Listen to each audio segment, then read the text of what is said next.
So the no contact rule only works if you do this. First, check this out. Obviously, like a lot of you guys may know, the no contact rule is when you stop contacting someone in the form of calls, texts, social media likes, looking at their profile, doing all these things. But you see, doing those things in and of themselves isn't always enough in order for the no contact rule to work. Here's why. When you are still attached to the idea of them, or you're thinking about them in a certain way, you're giving that person energy, whether you know this or not, and the universe is responding to you giving them that energy by making them pull away. Because you see, guys, everything is energy. If you're still thinking about this person and you're still hung up on them and you're still super curious as to why they left you, you're giving that person energy and importance, and therefore you're repelling them, you're pushing them away. Why? Because the universe picks up on it as need, as lack. You lack this, so you need them in your life. And when you need something in your life, what happens energetically? That person pulls away from you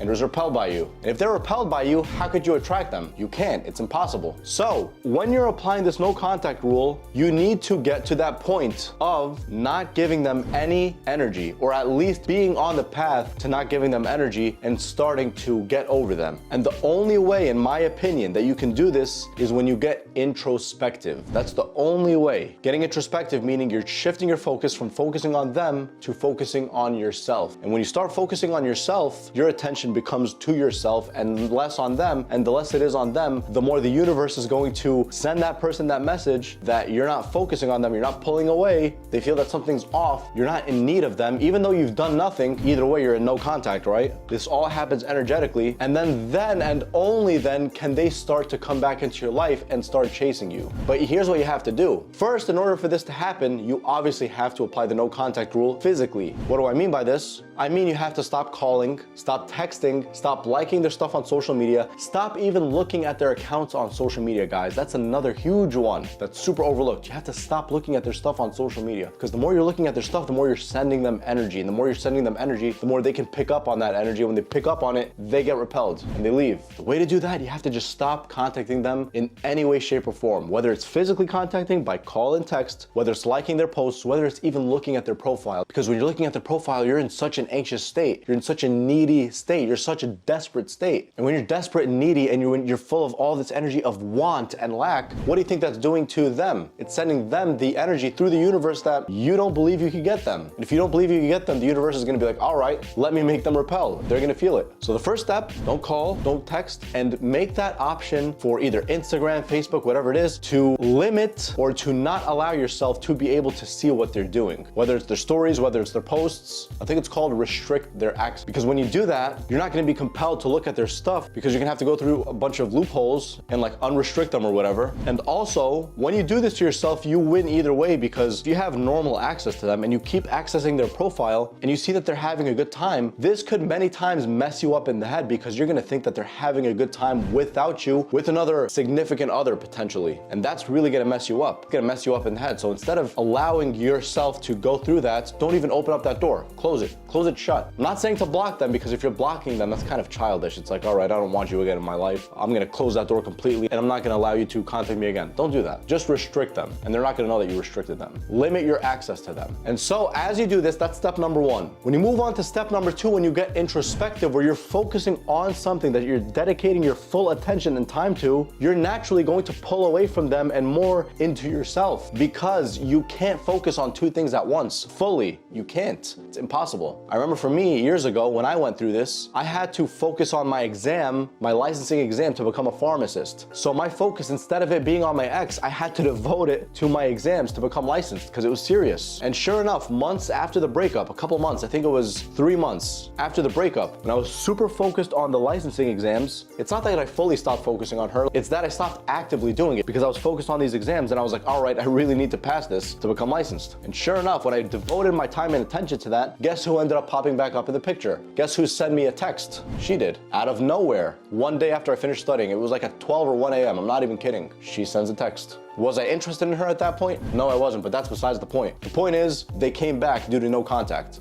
And I know it sounds generic as hell, guys, but when you truly focus on yourself, on something, most importantly, a task that has, like, let's say a specific deadline, a specific objective that you need to finish, otherwise there's stakes. Like for me, otherwise I wasn't gonna become licensed as a pharmacist. You focus on something like that and you devote your attention to it, you're gonna devote less of your attention on that woman or that man if you're a woman watching this. And then as the days go by, you're starting to truthfully and energetically stop giving them energy and stop thinking about them, because when you're thinking about them and when you're looking at your Instagram or Facebook, swiping and seeing if they have any new pictures, and you're talking to your friends and family about them and all these people, how do you think you're going to get over them? You're not, because you're sending them energy. You're giving them importance. Stop giving them importance like they're this big thing, like they're on a pedestal or something. Don't do that. Instead, push them away by focusing on your own self. And then energetically, oftentimes what happens is when they feel that, that's when they feel the need to come back, because they're like, wait a minute, this guy's not contacting me. He's not texting me. I wonder if he found someone else. I wonder what he's up to. I wonder what she's up to. And so that's when you're doing the opposite of stroking their ego. You're kind of breaking down their ego in a way. You're kind of humbling them in that case, because whether they know it or not, if they were the dumper and you were the dumpee, naturally speaking, they feel like they are above you in some way, shape, or form. And this doesn't mean they're evil. This is just general psychology. If we're the dumper and someone else is the dumpee, we feel like we're above them in some way, shape, or form, or at least that we hold the power. And because we're holding the power that they don't hold, we're up here and they're down here. And so the dynamic is not nice and balanced. In order for both parties to be attracted to one another, there has to be somewhat of a balanced dynamic where we're both into each other. And so you, if you're down here and they're up here, and you start shifting your focus away from them, not even thinking about them, not even talking about them, and you truly get introspective, this scale, if you will, kind of balances itself out. And when it balances itself out, and you start focusing more on yourself because you're putting yourself as a priority instead of them, they can feel that energetically. And guess what? Oftentimes they come back. It's not a guarantee, but it happens a lot of times. And if you think about it, the whole gist of the no contact rule is really getting your life back,